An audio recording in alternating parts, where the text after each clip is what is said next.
Syaitanirrajim. Bismillahirrahmanirrahim. Katakanlah, wahai Muhammad, aku berlindung kepada Allah, Tuhan yang mencipta sekalian makhluk, dari bencana makhluk-makhluk yang ia ciptakan, dan dari bahaya gelap apabila ia masuk, dan dari kejahatan makhluk-makhluk yang menghembus pada simpulan-simpulan dan ikatan-ikatan, dan dari kejahatan orang yang dengki apabila dia dengki. Bismillahirrahmanirrahim.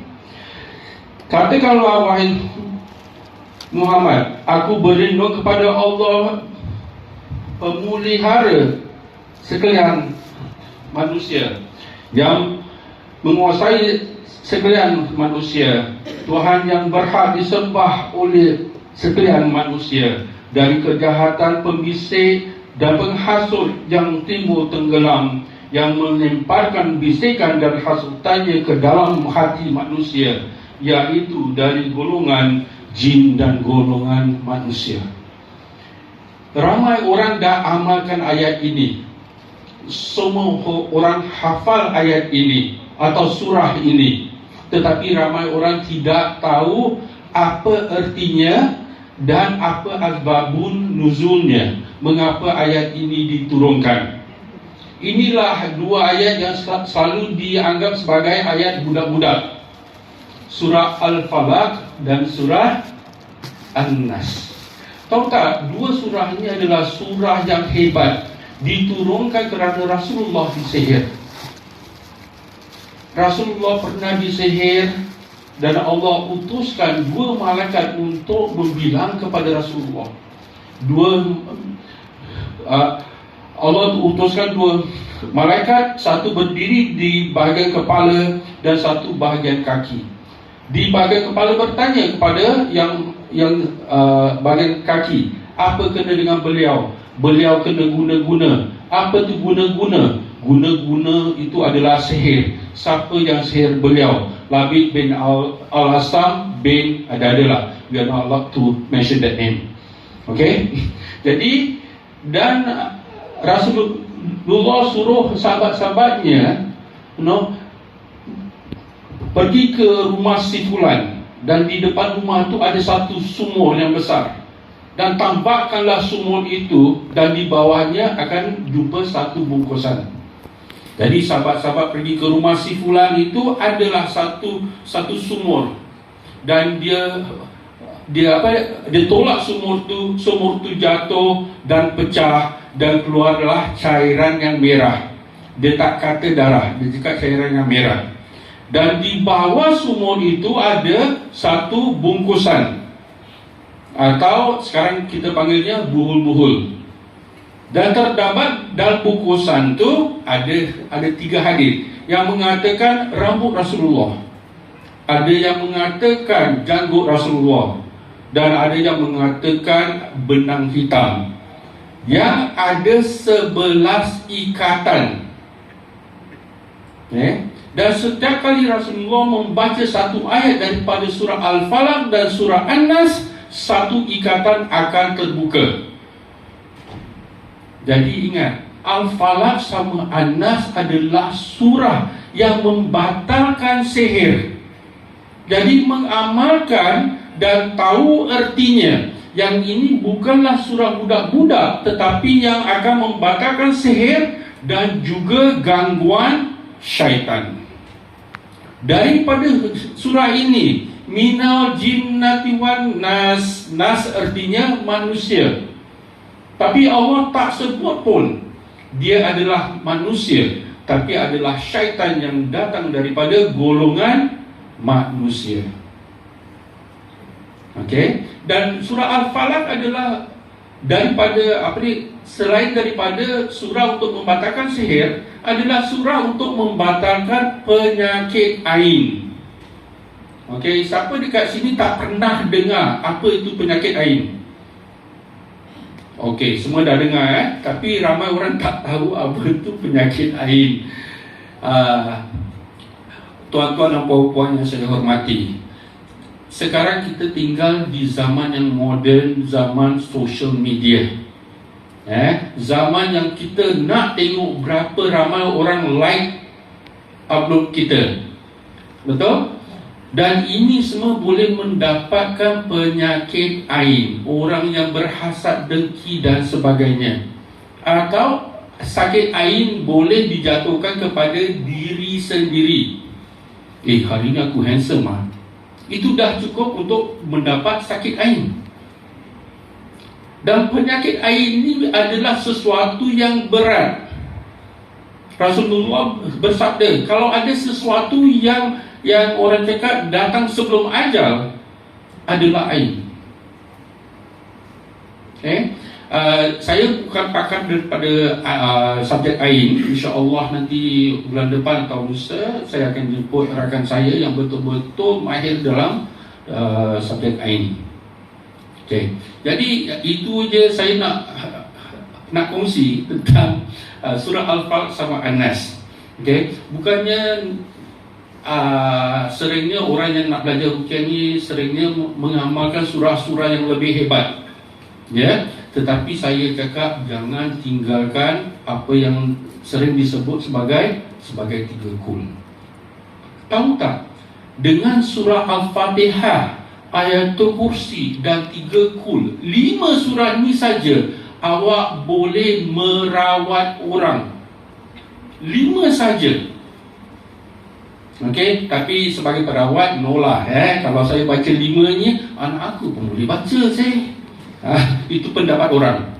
Tetapi Al-Falaq sama Al-Falaq Ayatul Kursi dengan 3 kul ni sudah mencukup menjadi perawat atau merawat orang. Ulang-ulang aja. Rasulullah pernah diruqyahkan oleh malaikat Jibril dengan dibacakan Al-Fatihah, Ayatul Kursi dan 3 kul 70 kali. Maksudnya diulang-ulang 70 kali. Dan itu dipanggil sebagai ruqyah Jibril. Jadi hari ni kalau korang nak bacakan air, ada banyak waktu dekat rumah, cuba ambil air dan baca ruqyah Jibril. Al-Fatihah 70 kali, Ayatul Kursi 70 kali, Al-Ikhlas 70 kali, Al-Falaq 70 kali dan An-Nas 70 kali, dan tiup kepada air itu dan minum. Tengok apa akan jadi, insya-Allah. Jadi, dan sebaik-baik orang yang meruqyahkan dirinya adalah dirinya sendiri. Bukan saya, bukan Ustaz Herman dan sebagainya, tetapi dirinya sendiri. Sama juga korang pergi ke klinik, jumpa doktor, jumpa pakar 15 minit. Selepas itu balik rumah makan durian, Coca-Cola, apa semua, macam mana nak baik. Betul? Jadi kalau kita menghindar daripada ini semua, artinya kita merawat diri kita sendiri. Doktor cakap jangan makan yang manis-manis. Kalau korang stop, artinya korang merawat. Dan sebaik-baiknya, saya ulang, sebaik-baiknya orang yang meruqyahkan dirinya adalah dirinya sendiri. Kerana baik atau tidak si pesakit itu adalah antara si pesakit dengan Allah, bukan si perawat. Si perawat yang bagus adalah pendakwah. Makanya Ustaz Herman selalu adakan sesi seperti ini. Bukan untuk rawat, tetapi untuk mengajar atau berkongsi ilmu kepada semua, supaya korang boleh balik rumah dan mengamalkan. Maka Ustaz Herman beri buku yang free. Dah diberi buku, okey, itu obat. Apa pasal tak? Makan ubat tu. Orang Melayu ni, our habit adalah, adalah kita pergi doktor, ambil ubat, dapat MC, dah baik. Okey, dapat MC je tu. Tetapi tak. Beristiqamah adalah salah satu cara yang terbesar untuk sembuh daripada sakit-sakit. Apa-apa sakit. Dan sakit jasmani dan juga rohani. Ramai orang lihat orang ruqyah ni sebagai the ghostbuster, the jinbuster dan sebagainya. Tetapi tidak. Sebenar-benarnya orang ruqyah adalah membuat rawatan, bukan pengobatan. Ingat itu. Right? Dan orang ruqyah ni sepatutnya mengajar si pesakit apa nak buat. Kalau si perawat tu datang keluarkan jin balik, dia bukan perawat. Dia adalah ghostbuster. Si perawat yang datang dan bertanya bermacam-macam untuk mendapatkan kedudukan si pesakit, bukan penyakit. Si pesakit supaya dia dapat tahu apa kekurangan dengan seorang ini sehinggakan dia diganggu. Kan? Ada betul-betul disihir. Okay, out of his hand. Tetapi ada pasal apa? Dia adalah the biggest fan of MG12. Jadi akal atau mindahnya dah terpengaruh dengan story-story yang mitos. Sehingga kan kalau lipas masuk pun ini mesti orang hantar tahu ni. Okay. Saya baru ni aja ditanya oleh pihak kuasa, without mentioning name. Dah cukuplah pihak kuasa. Ini dapat aduan, orang buat rawatan macam gini, orang buat rawatan macam ini. Betul ke? Yang sedihnya, lebih daripada 50% rawatan Islam di Singapura melanggar syariah. Maaf, saya be very open on this one. Okay, pasal semua perawat nak jadi Power Rangers. Datang aja. Okay, tu ada satu dekat sana ada satu. Belakang abang ada dua tau, nenek tua. Saya nak tengok nenek muda semua, nenek tua-tua. Okay, itu. Dan tahu tak, sebagai orang Islam, bukan perawat saja, sebagai orang Islam, saya sudah kufur. Ikut Imam Bukhari, Imam Syafi'i, maaf, sesiapa saja yang mengaku dia tahu tentang alam raib, dia kufur kecuali dia adalah seorang Nabi. Tetapi Nabi sendiri sudah bersabda, sesungguhnya aku tidak tahu tentang yang raib kecuali apa yang sudah diwahyukan kepadaku. Asbabun nuzul kan, dan dikatakan Rasulullah disihir dan Allah utuskan 2 malaikat untuk bilang kepada Rasulullah. Satu antara 2 malaikat tidak tahu yang Rasulullah disihir. Ini malaikat. Tetapi orang kita ni, bang, dalam badan abang ada 5 tau, 2 jin Islam, ada 3 jin kafir. Itu orang Melayu. Orang Melayu ni lebih hebat daripada Nabi. Dia tahu dia disihir, dia tahu siapa sihir dia tahu berapa jin ada dalam badan dia. Rasulullah tak tahu. Rasulullah pergi perang, dia pakai armor, baju besi. Dia kena pedang, dia luka, gigi patah. Orang Melayu ada ilmu batin. Kalau ilmu batin diperbolehkan dalam Islam, mengapa Rasulullah pergi perang pakai baju besi? Ini semua adalah hukum akal saja. Dan kenapa orang Melayu aja yang ada ilmu batin, asal orang Arab tak ada? Diberikan kepada orang Melayu? Tak. Itu adalah adat dan bukan Islamnya. Dan kita juga tak boleh mengislamkan apa yang bukan Islam. Okay, abang-abang mungkin dah pernah dengar. Okay, saya belajar rawatan tendai. Maaf, saya been very open. Dan kalau ditanya apa tu tendai? Tendai artinya tenaga dalam Islami. Tenaga dalam ilahi. Tetapi tenda itu adalah perkataan Jepun. Sejak bila dia jadi perkataan Melayu? Dan kalau you buat kajian, dia adalah daripada Zen Buddhism.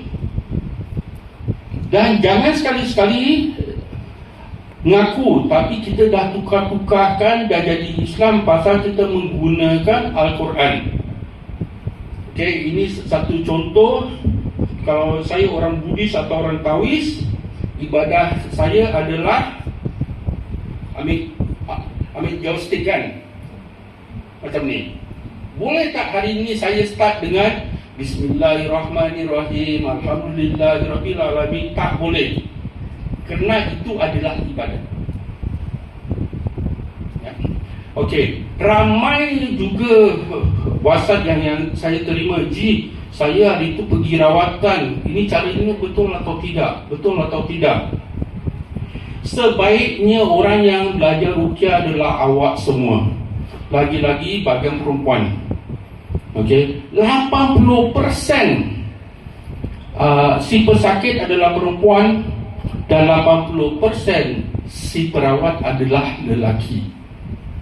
Lepas tu perempuan atau husband ke perempuan selalu komplain, ini apa pasal ni semua lelaki ni, saya nak perempuan rawat isteri saya. Sekarang saya tanya, berapa ramai perempuan pergi belajar?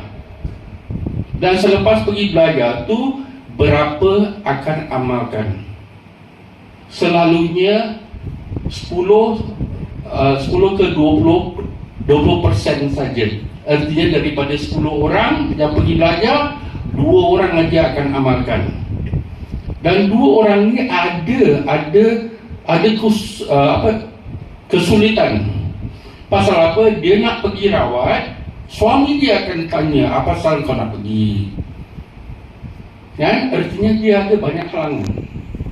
Jadi hari ini juga saya ambil kesempatan untuk para wanita muslimah, ya, berkongsi. Minggu lalu atau 2 minggu yang lalu saya adakan satu kursus totally untuk muslimah, dan alhamdulillah 9 peserta, ya, adakan belajar ruqyah teori dan juga praktikal. Dan 3 ke 4 antara batch itu ada dekat sini. Dan alhamdulillah antara mereka, diorang akan menganjurkan khusus ruqyah khususnya untuk wanita. Okay. Saya panggil salah satu untuk introduce apa kursus tu. Maaf, saya tak datang sini untuk advertising sebenarnya, tetapi pasal diorang ada dah confirm ada kursus, ambil kesempatan ini untuk sharing aja. Hantar mesej tu selalu dia akan baca jampi, baca mentera. Contoh ni insong mata kaji semana sing contoh. Okey, dia contoh dia panggil Pak Belalang datang tolong aku, biar si fulan ini tunduk kasih kepada aku. Contoh. Bila dia baca tu sebenarnya yang datang siapa? Jin. Dan dia kata aku nak hantar ke sini. Jin ini dia punya cepat ni, dia boleh pergi dalam sekelip mata, dia boleh sampai ke satu tempat. So bila dia pergi, sini buka SMS, jin itu akan masuk ke dalam pemikiran dia dan menguasai dia. Itu sebab orang yang kena tepuk, kena tiup dan sebagainya boleh mempengaruhi pemikiran. Kerana jin dah datang. Sebenarnya sihir ni adalah bantuan daripada makhluk jin. Kalau tak ada jin, takkan jadi sihir, tuan-tuan. Habis yang saya tengok dekat TV magic show, dia buat tangan, dia potong kepala orang, itu banyak silap mata, magic trick. Tapi sihir dia lain. Dan sihir ini nak panggil makhluk jin datang, dia mesti buat sesuatu yang iblis suka. Iblis redha dengan dia, baru iblis hantar dia punya tentera untuk tolong. Faham? Contoh saya ni tukang sihir. Datang satu orang, bila tahu saya, boleh tak tolong sihirkan wanita ini kerana saya suka. Okey, tapi dengan syarat kau bayar aku apa kau boleh bayar. Dia bayar 5,000. Lalu saya akan buat ritual, benda-benda yang disuka oleh iblis. Jadi bila saya buat benda seperti apa? Pijak Al-Quran, Kalian tak pernah dengar alah kalau setakat tu homo yang menurun tiup-tiup kasih air tu tak ada benda tuan-tuan. Tapi kalau tukang sihir yang betul-betul merosakkan kehidupan orang, memecah belahkan rumah tangga orang, cara dia adalah satu, dia kena hina Islam, pijak Quran. Ada minta maaf, gunakan Quran sebagai alas kaki untuk masuk ke dalam tandas. Pernah nampak benda ni? Tak pernah kan? Nombor dua, kadang-kadang dia akan tulis ayat Quran menggunakan darah wanita haid atau menggunakan darah-darah daripada bangkai. Nombor tiga, dia akan baca ayat Quran dalam keadaan berjunub. Atau berjunub, tidak mandi hadas besar. Jangan kata tak angkat air semayang, hadas pun dia tak mandi. Yang keempat, dia akan buat perzinahan ataupun dia akan buat incest. Tahu incest? Incest orang Melayu kata apa? Sumbang mahram. Tahu sumbang mahram? Tak faham.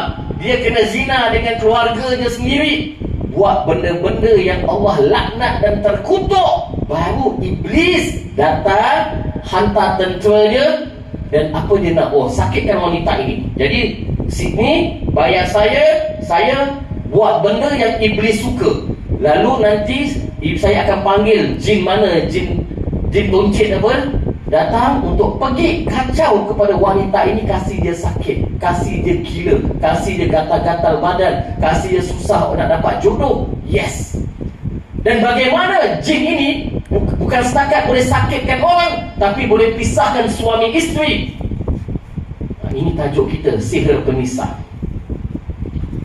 Dan benda ini ada dengan kata tak ada dalam Quran surah Al-Baqarah ayat 102 ada. Allah terangkan bagaimana sihir yang dibawa oleh malaikat Harut dan Marut itu adalah satu apa? Satu cubaan sahaja. Bukan sihir tuan-tuan, tapi syaitan sebenarnya yang membawa sihir. Dan bila syaitan ini tuan-tuan, dia pergi kepada satu pasangan suami isteri yang dihantar untuk dipisahkan, selalunya dia akan ganggu apa dia?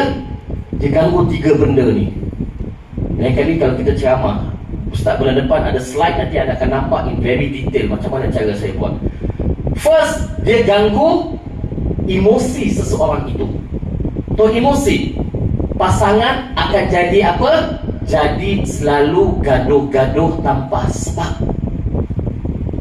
Selama ini hidup aman tentram 20 tahun, tidak ada gaduh-gaduh, tetapi tiba-tiba ada orang ini nakkan suami dia, tapi dengan cara yang salah. Dia pergi jumpa dengan satu orang pintar, satu orang hebat, satu orang yang pandai, yang boleh berubat. Konon-konon boleh tak? Boleh tak? Saya bersuka dengan Abang Mat ni. Boleh tak buat sesuatu agar Abang Mat sayang kepada saya? Boleh. $7,000. Setakat $7,000 gelang tak okey, kita gadai. Tuan-tuan, tukang sihir ini akan kasih dia satu benda yang dinamakan sebagai minyak pengasih, yang mana diberi kepada wanita yang nakkan Abang Mat ni. Okey. Jadi bila wanita ini pakai minyak itu, Abang Mat ni, lelaki ni akan tengok wanita ini jadi suka, sebab dia disihir menggunakan minyak pengasih. Betul? Now, mana sihir pemisahnya? Sabar dulu. Sebab sihir pemisah is very wide. Dalam sihir pemisah ada sihir pengasih. Dalam sihir pemisah ada sihir penyakit. So macam mana cara untuk si Abang Mat ni benci dengan isterinya? Maka ini akan hantar lain punya jin. Tadi dia kasih dia minyak kan? Jin ini akan buat Abang Mat ni terpengaruh, suka dengan wanita ini, lupa, gila bayang, teringat-ingat kepada wanita ini. Tetapi yang ini hantar satu jenis jin kepada wanita ini, untuk wanita ini satu, mungkin tak boleh ada zuriat, dia duduk di bahagian peranakannya. Nombor dua, dia ikat di saluran beranaknya. Ini benda saya dah jumpa tuan-tuan. Siapa datang ke kursus rawatan lain kali, kalau saya buat kursus rawatan, tak tahu berapa tahun sekali aku buat, 3-4 tahun sekali je saya buat. Saya kongsikan dengan anda kes-kes bagaimana orang kena ikat kat tempat beranak tu tuan-tuan, rahimnya. Nombor tiga, kadang-kadang dia hantar sihir penyakit yang membuat isteri ini kulitnya hancur. InsyaAllah bulan depan ingatkan saya tunjukkan slide bagaimana kulit pesakit tu hancur dari hujung rambut sampai hujung kaki, menanah, melilih darah. Bukan darah apa? Yang kan kuning tu kan? Nanah. Sebab apa dia buat gitu? Dia nak perempuan ini jadi berbau, kotor, sakit, bisa, biar suami tak boleh dekat dia. Nampak jahat macam mana? Jahat tuan-tuan. Orang yang buat sihir ini memang kafir. Itu saya kata. Dosa besar ada 7 dalam Islam. Yang pertama, syirik kepada Allah. Betul? Syirik kepada Allah, menduakan Allah. Orang yang membuat sihir pasti menduakan Allah dan meminta pertolongan selain daripada Allah. Yang nombor 2, dosa besar adalah sihir. Sihir tuan-tuan. Sebab dari sihir patut Sayyidina Umar, kalau ada tukang sihir yang mengamalkan sihir, walaupun dia dah bertaubat, kalau ikut hukum mulut, pancung saja boleh kata. Tapi Singapura tak boleh buat itulah. Tapi kalau ikut Sayyidina Umar, memang pancung. Sebab apa? Sebab walaupun dia dah bertaubat, tapi syaitan dia itu takkan tinggalkan dia begitu saja tuan-tuan.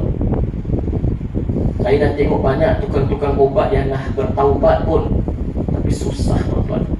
Ada anak tinggal kulit dengan tulang.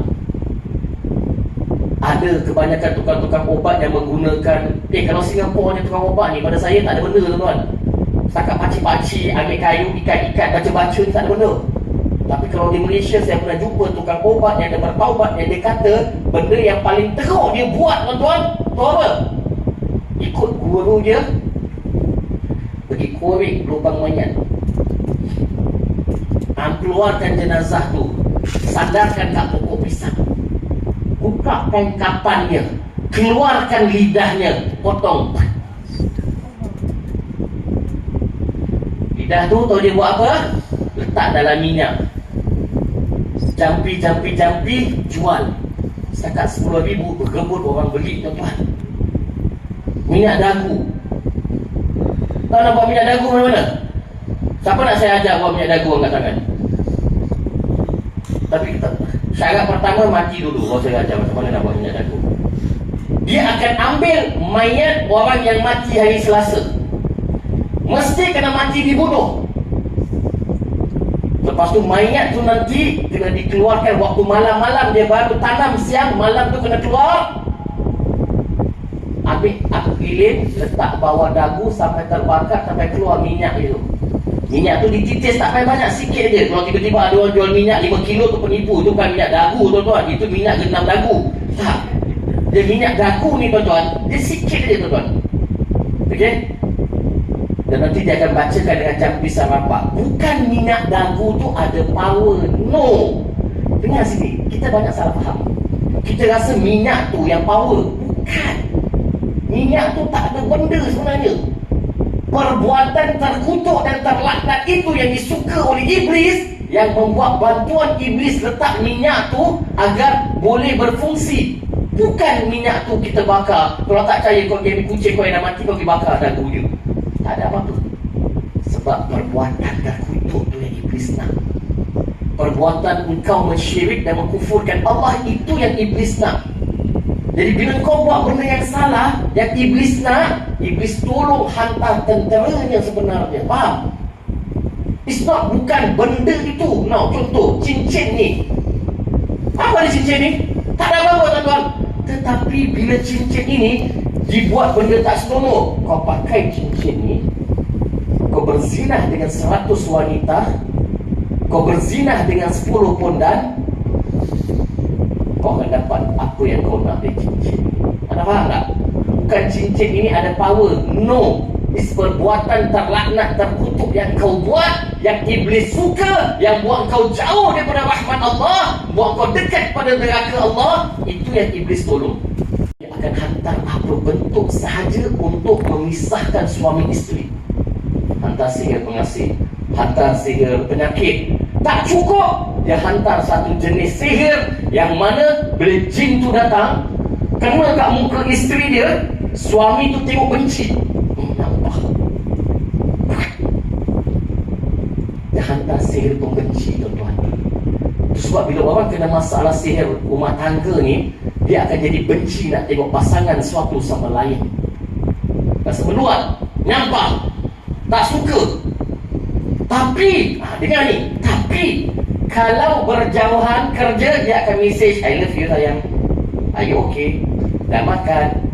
Kadang-kadang pasangan tu pening, piul ke lelaki aku ni? Bila jumpa gaduh, bila berjauhan rindu pula. Kesian sebenarnya. Sebab dia tak boleh kontrol.